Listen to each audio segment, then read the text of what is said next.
Selain tersohor dengan keindahan pantai pasir putih, Desa Kute juga terkenal dengan adat dan budayanya. Demi meningkatkan kualitas pariwisata, infrastrukturnya memerlukan sentuhan pembenahan.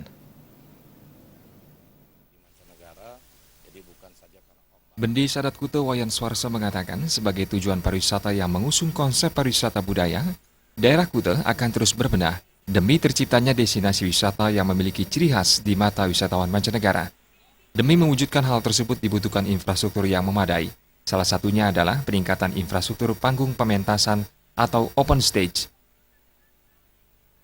Pantai Kute ini kan demikian luar biasanya dikenal di mancanegara.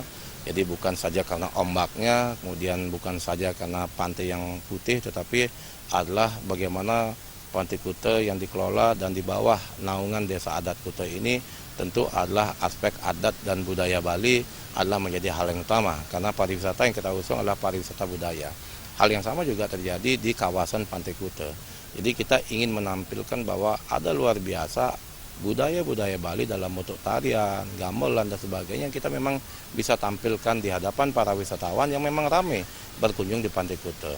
Tentu hal ini membutuhkan suatu infrastruktur yang memadai dan salah satu area infrastruktur pementasan seni yang kami miliki adalah open stage yang Adat Kute, sehingga kami berencana untuk mengajukan usulan bahwa di open stage di depan Pulau Segara Desa Adat Kute ini kita akan bikinkan dalam bentuk atap, sehingga mungkin pemerintah Kota Badung lewat dana hibahnya atau dalam bentuk dana yang dilimpahkan lewat Dinas Pariwisata Daerah atau Dinas Kebudayaan Badung. Jadi untuk bentuk membuat atap di open stage ini. Peningkatan ini dinilai sangat diperlukan mengingat cuaca tidak menentu yang berdampak pada kurang optimal fungsi open stage. Alit Putra dan Sufiyatna, Bali TV.